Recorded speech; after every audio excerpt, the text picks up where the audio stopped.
मुंबई पुणेकरांना देवाभाऊच्या सरकारकडून missing लिंकचे gift मिळणार आहे।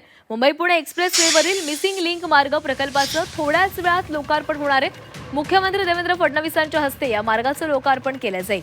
या प्रकल्पामुळे घाटातील वाहतूक कोंडी कमी होऊन प्रवास अधिक वेगवान होण्यास मदत होईल। विशेष म्हणजे मिसिंग लिंक मार्गावर 2 मोठे बोगदे असून यातील एका महागाय बोगद्याची गिनीज बुक ऑफ वर्ल्ड रेकॉर्डमध्ये नोंद झालेली आहे।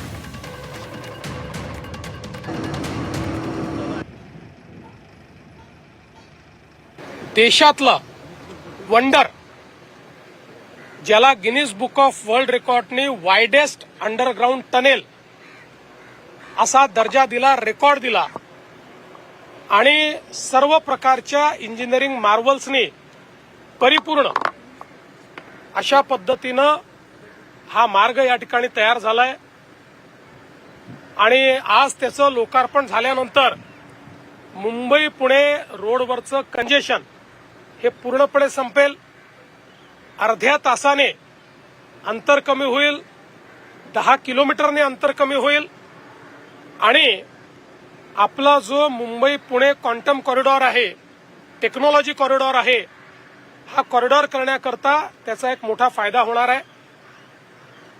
मला असं वाटतं की आजचा दिवस हा अतिशय महत्वाचा आहे। महाराष्ट्र दिनी महाराष्ट्राने वर्ल्ड रेकॉर्ड करणं हा देखील एक अत्यंत महत्वाचा विषय आहे। आणि या संदर्भामध्ये बोलणार आहोत आमचे प्रतिनिधी ओम देशमुख आपल्यासोबत जोडले गेलेले आहेत। ओम, मुंबईकरांची पुणेकरांची जी प्रतीक्षा होती ती आज संपणार आहे, कारण मिसिंग लिंक आजपासून लोकार्पण होणार आहे, लोकसेवेमध्ये येणार आहे। तो कशा प्रकारे या लोकार्पण सोहळ्याची तयारी करण्यात आलेली आहे?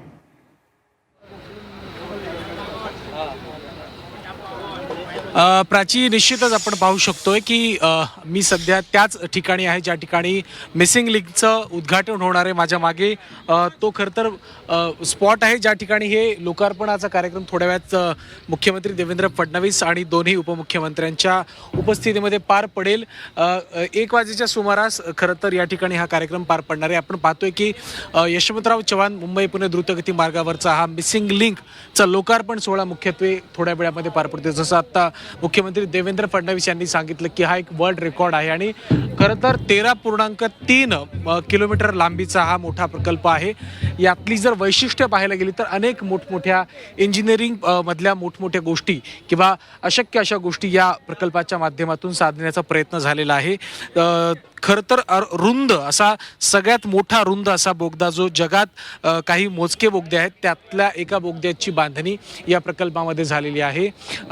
मुंबई पुणेचा जो सातत्यानं विकेंड्सला किंवा विकेंडच्या दरम्यान जी काही मुंबई आणि पुण्याच्या दरम्यानच्या वाहतुकीचा प्रश्न सातत्यानं येतो, त्या वाहतूक कोंडीला मोठ्या प्रमाणात ब्रेक लावण्यासाठी हा प्रकल्प खरं तर मोठ्या प्रमाणात कामी येऊ शकतो, अशी देखील एक खरं तर आता अपेक्षा आहे ती व्यक्त केली जाते। मुख्यत्वे जर आपण पाहायला गेलं तर विविध प्रकारच्या हाय क्लास टेक्नॉलॉजीचा वापर सुद्धा या प्रकल्पामध्ये करण्यात आलेला आहे।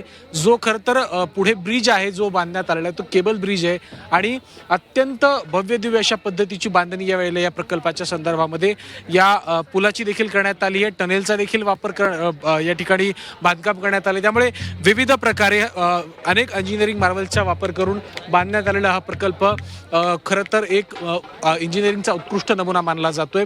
अर्थात थोड्या वेळामध्ये राज्याचे मुख्यमंत्री, दोन्ही उपमुख्यमंत्री, आत्ताच थोड्या वेळापूर्वी रायगडचे खासदार आणि राष्ट्रवादीचे प्रदेशाध्यक्ष सुनील तटकरे हे देखील या ठिकाणी आले, त्यामुळे अनेक मान्यवरांच्या उपस्थितीमध्ये थोड्याच वेळा साधारणपणे अर्ध्या ते पाऊण तासामध्ये या ठिकाणी या प्रकल्पाचा लोकार्पण सोहळा पार पडेल आणि त्यानंतर हा जो मोठा आणि भव्य प्रकल्प आहे तो मुंबई आणि पुणे दरम्यान प्रवास करणाऱ्या सगळ्याच प्रवाशांसाठी खुला करणार आहे। त्यामुळे मुंबई पुणे या 2 शहरांना कनेक्ट करणारा हा मार्ग अनेक अर्थांनी महत्वाकांक्षी ठरतोय। त्यामुळे अटल सेतू असेल, कोस्टल रोड असेल, त्यानंतरचा आणखीन एक मोठा इंजिनिअरिंग मार्वलचा हा प्रकल्प मुंबई आणि महाराष्ट्रातल्या प्रवाशांसाठी राज्य सरकारच्या वतीनं आज खुला करण्यात येतो। त्यामुळे प्रवाशांच्या यावरती काय प्रतिक्रिया येतात आणि कशा प्रकारे अर्ध्या तासाचं जे काही अंतर वाचण्याचा दावा केला जातोय प्रत्यक्षात तसं होतंय का हे देखील पाहणं तितकंच महत्वाचं आहे। प्राची, नक्कीच ओम, तर या लोकार्पण सोहळ्याचे प्रत्येक अपडेट तुमच्याकडनं घेत राहू। तुर्तास धन्यवाद दिलेल्या माहितीसाठी।